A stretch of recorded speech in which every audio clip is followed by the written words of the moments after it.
Screen पर कौन है? ये हमारा हैप्पी और jolly Akash. Don't mind my drawing, message पे फोकस करिए। आकाश अभी एमटेक कर रहा है। 22 साल का आकाश एमटेक फाइनल ईयर में है, इंडिया के बहुत अच्छे कॉलेज में। और अभी वो कंफ्यूज्ड है कि क्या वो एक और एमएस के लिए जाए वेस्टर्न कंट्रीज में, या फिर वो सीधा पीएचडी अप्लाई करे। आपके हमारे भी जैसे बहुत सारे आकाश होते हैं, और ये सवाल हम सबका होता है। इसी क्वेश्चन को आंसर करने की कोशिश करेंगे हम आज के इस वीडियो में।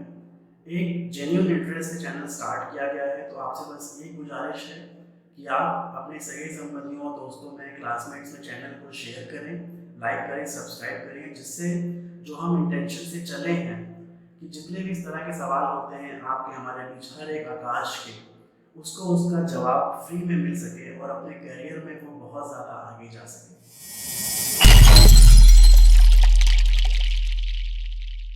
स्क्रीन पर कौन है? ये हमारा हैप्पी और jolly Akash. Don't mind my drawing, message पे फोकस करिए। आकाश अभी एमटेक कर रहा है। अमेजिंग प्रोफाइल, एकेडमिकली बहुत अच्छा है। इसको पीएचडी करनी है, इस बात को लेकर तो ये बिल्कुल श्योर है। बट इसको ये नहीं पता है कि क्या एडमिशन होगा या नहीं होगा। इस सवाल के जवाब के लिए सबसे पहले आपको थोड़ा सा हमारे एजुकेशन सिस्टम में जाना होगा। जब इंडिया में आप मास्टर्स करते हैं किसी भी फील्ड में, जहाँ भी आप कर रहे हैं, तो आप सोच के देखिए कि आपका जो फोकस रहा है वो ज़्यादातर कोर्सेज पे रहा है कि आप पास करिए, जीपीए लाइए, प्रोजेक्ट्स करिए, प्रेजेंटेशन करिए, डिग्री मिलिए, या फिर फोकस आपका रिसर्च में रहा है। किसी भी कॉलेज को मैं डाउनग्रेड नहीं कर रहा, बट एक कॉलेज मेरे माइंड में है, जो है दिल्ली यूनिवर्सिटी। स्पेशली इसके साउथ कैंपस का मुझे तजुर्बा भी है। यहाँ पे जो मास्टर स्टूडेंट होते हैं वो फर्स्ट ईयर में तो कोर्स वर्क पे ध्यान देते हैं, बट उसी साल में वो किसी न किसी एडवाइज़र से परिचय बना लेते हैं, कांटेक्ट कर लेते हैं, अपॉइंटमेंट ले लेते हैं, और उनकी लैब में जाके थोड़ी थोड़ी फीलिंग लेने लगते हैं रिसर्च की। रिसर्च में एक्चुअली होता क्या है। अचानक से अगर आपके सामने आएगी रिसर्च की फील्ड, तो थोड़ा सा deer caught in the headlight वाला सीन हो जाएगा। वो आप नहीं होने देना चाहते अपने करियर में। तो आपको ईज गेन करना पड़ता है धीरे धीरे, अगर आपको रिसर्च की फील्ड में आगे जाना है। तो इस बच्चे ने कॉन्टैक्ट बना लिया एडवाइजर से फर्स्ट ईयर में। अच्छी प्रोफाइल है एकेडमिकली, एडवाइजर ने मौका दिया कि आप लैब में आइए, टेक्निक सीखिए। इससे क्या होगा कि एडवाइजर जहाँ पर है उसी बिल्डिंग में क्लास हो रही है, जब भी वो बच्चा फ्री हो रहा है तो हॉस्टल में जाकर यहाँ वहाँ टाइम खराब करने की बजाय वो कुछ टाइम उस लैब में बिताएगा और कुछ सीखेगा नया उस लैब में, जो उसकी हेल्प करेगा सेकेंड ईयर में, जब यहाँ के प्रोग्राम में आपको फुल टाइम देना होता है लैब्स में, प्रोजेक्ट्स करने होते हैं, डिसर्टेशन का एक टॉपिक होता है जहाँ पर आप क्लोनिंग लेट से आप सीखते हैं। फॉर एग्जांपल अगर आप बायोलॉजी की फील्ड में, आपको फुल टाइम देना होता है लैब को, कोर आपको स्किल्स डेवलप करने होते हैं। तो अगर आप यहाँ पे पढ़ रहे हैं तो चांसेस हैं कि आपको यूरोप में या फिर यूएस में अच्छी पीएचडी पोजीशन डायरेक्टली मिल जाएगी। अब हम थोड़ा सा और रियलिस्टिक होते हैं। हमारा जो ये आकाश है ये पढ़ रहा है कहाँ पर? एसआरएम में। एसआरएम का एग्जाम्पल क्यों लिया वो आपको मैं समझाऊंगा। यहाँ पर जो डिग्री है वो प्योरली कोर्स और बेसिस की है। आप कुछ कोर्स करते हैं, आपको ग्रेड्स मिलते हैं, प्रोजेक्ट करते हैं, हो गई आपकी मास्टर्स। बट इन कॉलेजेस का एडवांटेज क्या है? एसआरएम हो गया, वीआईटी हो गया, कि यहाँ पर लैब्स भी होती हैं। कोई आपको लैब्स में खींचेगा नहीं, बट अगर आप चाहें तो उन एडवाइजर्स से, उन प्रोफेसर्स से बात करके, जो डीयू में हमारा एक बच्चा कर रहा है वही आप इन कॉलेजेस में कर सकते हैं। या फिर आप किसी शहर में हैं जहाँ पर लैब्स हैं गवर्नमेंट की, सीएसआईआर की, या कोई भी ऑफिशियल लैब है जो अच्छा काम कर रही है, उनसे आप डायरेक्टली कांटेक्ट कर सकते हैं। ईमेल कैसे करना है ये हमने एक कोल्ड ईमेलिंग के वीडियो में बताया हुआ है, वहाँ से आप देख के ईमेल कर सकते हैं, कांटेक्ट बना सकते हैं, और जो भी कोर्स वर्क के बाद आपको एक्स्ट्रा टाइम मिल रहा है उसे आप दे सकते हैं स्किल्स सीखने के लिए। अगर आप फिजिक्स के हैं तो फिजिक्स की लैब होगी, बायो के हैं तो बायो की लैब होगी, वो आपको सीखना बहुत ज़रूरी है। तो अगर आपने ये सक्सेसफुली कर लिया तो चांसेस बहुत हाई है कि जब आप बाहर भी अप्लाई करेंगे तो आप स्टैंड करेंगे उन बच्चों के साथ जो और देशों से आ रहे हैं, ऐसे कॉलेज से आ रहे हैं जहाँ पर एमएस में कोर्स से ज़्यादा रिसर्च पे फोकस रहता है। बट अगर आप ऐसा नहीं कर पाते हैं, ये आंसर आपको खुद को पता होगा कि आप अगर मास्टर्स करने जा रहे हैं तो अप्रोच अपनी इस तरह से रखिए कि आप मास्टर्स के टाइम ही रिसर्च सीख लेंगे। 2 साल होता है मास्टर्स में टाइम, बहुत लंबा टाइम होता है। और अगर आपकी मास्टर्स बीत गई है, बीतने वाली है और आप ये गलती कर चुके हैं, तो उस पर रोने से, दुखी होने से कुछ नहीं मिलने वाला आपको। ऑल्टरनेटिव अप्रोच क्या हो सकती है कि अगर कोई आपको ऑप्शन देता है एक और मास्टर्स करने का,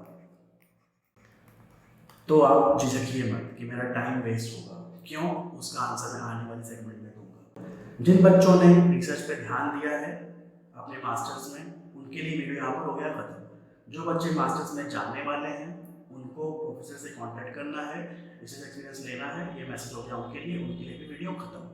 सेकेंड पार्ट उनके लिए है जो ये गलती कर चुके हैं, मास्टर्स में उन्होंने केवल कोर्स किया, रिसर्च एक्सपीरियंस नहीं है लेकिन पीएचडी करनी है। उनके लिए ऑप्शन नंबर 1, ऑल्टरनेटिव नंबर 1 होता है एक और मास्टर्स करना। ये क्यों एक बहुत स्ट्रीट स्मार्ट डिसीजन हो सकता है, इसके बारे में बात करेंगे हम। तो ये लोग प्लीज़ मेरे साथ वीडियो के एंड तक बने रहिए and please like and subscribe. Late से आपने गलती की हुई है, रिसर्च एक्सपीरियंस नहीं है आपके पास और आप सीधा पीएचडी करने जाना चाहते हैं। आपने अप्लाई किया, फॉर एग्जांपल थाईलैंड में कहीं मिल गई आपको पीएचडी, या फिलीपींस में कहीं मिल गई, श्रीलंका में कहीं मिल गई। आश्चर्य मत करिएगा, ऐसा लोग करते हैं, लोगों ने किया है। यहाँ आपको पीएचडी मिल गई, वहाँ पीएचडी करने चले गए, फिर आने वाले टाइम में आप 6 से 7 ईयर वेस्ट कर देंगे। आपकी पीएचडी की क्वालिटी भी उतनी अच्छी नहीं होगी और फिर आप फ्रस्ट्रेट रहेंगे कि जॉब नहीं है, वेल पेइंग जॉब्स नहीं है ऐसी पीएचडी के लिए। बहुत ही हार्श फैक्ट है, बट आपको रियलिस्टिकली प्लानिंग करनी पड़ेगी इस चीज़ की। इसकी जगह अगर कोई आपको कहता है कि आप एक और मास्टर्स कर लीजिए, तो क्या होगा कि यूके में और भी बहुत सारी कंट्रीज में क्या है कि मास्टर्स 1 साल का होता है। ये मास्टर्स बाय रिसर्च बोलते हैं इस डिग्री को, मतलब कोर्स वर्क नहीं है, रिसर्च का फोकस ज़्यादा है। 2 तरह के मास्टर्स होते हैं इंडिया के बाहर काफ़ी कंट्रीज में। तो मैं इसलिए आपको ये बता रहा हूँ कि आप अगर एक और मास्टर्स कर लेते हैं किसी देश में जहाँ पर आपकी ट्रेनिंग बहुत अच्छी हो जाती है, आप मास्टर्स में लैब वर्क करते हैं और आप सीख जाते हैं लैब वर्क के बेसिक्स।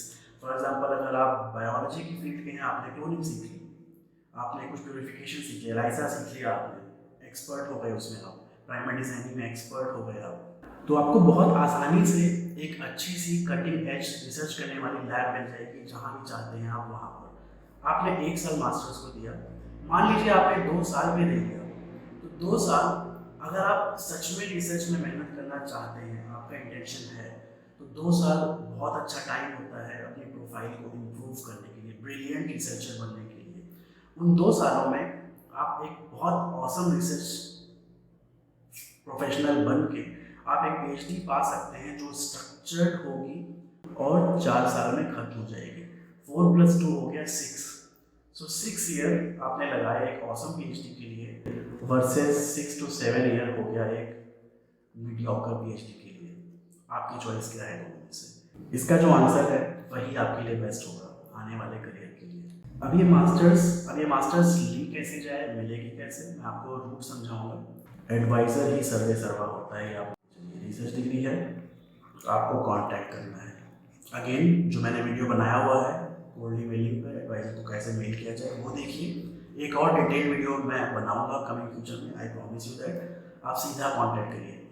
कांटेक्ट जब आप करिए तो मेल में आप एक स्टडी या फिर रिसर्च प्लान बना के भेजिए। फॉर एग्जांपल अगर मैं माइक्रोबायोलॉजी फील्ड का हूँ, मैंने देखा एक प्रोफेसर है, उनको मैं मेल करना चाहता हूँ। ये प्रोफेसर एज्योरिन नाम के प्रोटीन पे काम कर रहे हैं जो एंटी कैंसर प्रॉपर्टीज रखता है, मान लीजिए। ओवरवेल मत होइएगा, वर्क क्या वो प्रोटीन है तो इसलिए मैंने ये मेंशन कर दिया यहाँ पर। सो अब क्या होगा कि आप जब इनको मेल करेंगे तो आप रिसर्च प्लान बना के भेजिए। 1 पेज का ही रखिए मान लीजिए, उसमें आप छोटा सा ऑब्जेक्टिव 1 लाइन का, उसके बाद एब्स्ट्रैक्ट, उसके बाद एक मेथड मटेरियल्स वगैरह आप लिख सकते हैं जिसमें आप एक्सप्लेन कर सकते हैं कि आप कैसे करना चाहते हैं ये काम। समझ में आता है तो ठीक है, नहीं आता है तो मेरी हेल्प लीजिए, आसपास के लोगों की हेल्प लीजिए, एक स्टडी प्लान ड्राफ्ट करा लीजिए। इससे क्या होता है कि इस डॉक्यूमेंट के एंड में आप देंगे रेफरेंसेस। अगर आप खुद प्रोफेसर हैं, आप ये मान के देखिए आप प्रोफेसर हैं, आपको हज़ारों मेल्स आते हैं रोज, तो आप किस मेल को पहले रिस्पॉन्ड करेंगे, ये अपने दिमाग में सोचिए और वो सोचते हुए स्ट्रैटेजी ड्राफ्ट करिए जिससे आप एक स्टैंड अपार्ट करने वाला ईमेल लिख सकें। स्टडी प्लान बहुत इंपॉर्टेंट होगा इस दिशा में अगर आप सोचते हैं तो। रेफरेंसेस उस एडवाइजर को क्या दिखाएंगे कि ये बंदा इंटरेस्टेड है, ये ऑलरेडी पेपर्स पढ़ रहा है, ये एक अच्छा कैंडिडेट हो सकता है मेरे लैब में, ये मैसेज देना बहुत ज़रूरी है। आप जब ये ड्राफ्ट करते हैं तो उसी ईमेल में आप उस एडवाइज़र से बात कर लेंगे कुछ चीज़ों की और। पहला, आपका लॉन्ग टर्म प्लान क्या है।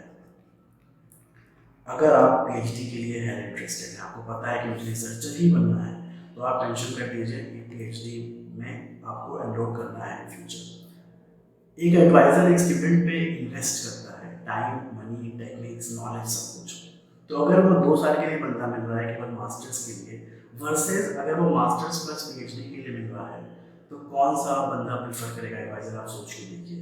एक इंडस्ट्री की तरह है कि एक लॉन्ग टर्म इन्वेस्टमेंट आप कर रहे हैं किसी कैंडिडेट में, वो आपकी लैब के लिए एक प्रोडक्टिव एसेट बन जाएगा आने वाले टाइम में। डेफिनेटली एडवाइज़र उसी को प्रेफर करेगा जो लॉन्गर रन में साथ देगा, because lab eventually PhDs postdocs ही रन करते हैं, मास्टर्स ट्रेन करते हैं, चिड़िया की तरह उड़ जाते हैं।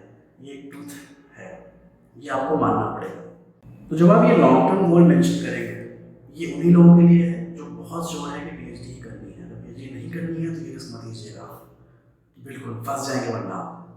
अगर आप डैम श्योर है कि पीएचडी करनी है, आपने मेंशन कर दिया, तो बहुत से कॉलेजेस में क्या प्रोविजन होता है कि लेट से आप एमएस कर रहे हैं, फॉर एग्जांपल मैं कनाडा का एग्जांपल लूँगा, यहाँ पर क्वींस जो यूनिवर्सिटी है वहाँ पर क्या है कि आप अगर अप्लाई करते हैं प्रोफेसर के थ्रू, आपका एमएस में हो गया, आप अच्छा करते हैं, तो सेकेंड ईयर में आपको अपग्रेड मिल जाएगा।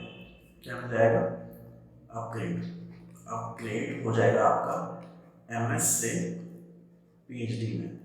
मान लीजिए आप सेकेंड ईयर में हैं, आपका ये सेकेंड ईयर में हुआ, फिर आपने पीएचडी की, पीएचडी में मान लीजिए आपको लगे 3 साल और, 3 मान लेते हैं, गुड इनफ है। मान लीजिए आप एमएस के सेकेंड ईयर में थे जब आपको अपग्रेड मिला और फिर आप पीएचडी में गए। जब आपकी अपग्रेड हो जाती है एमएस की डिग्री पीएचडी में, तो जो पीएचडी का टाइम फ्रेम लिया जाता है वो आपकी एमएस की ज्वाइनिंग डेट से होता है। आई होप आप समझ रहे हो मैं क्या करना चाह रहा हूँ।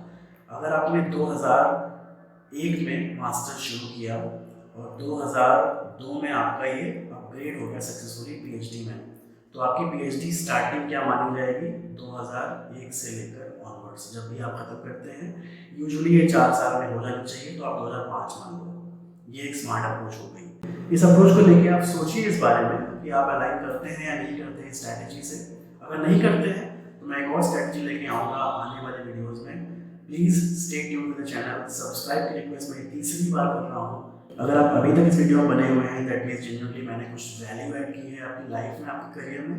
Please like and subscribe and share as well. I will see you very soon. Thank you so much.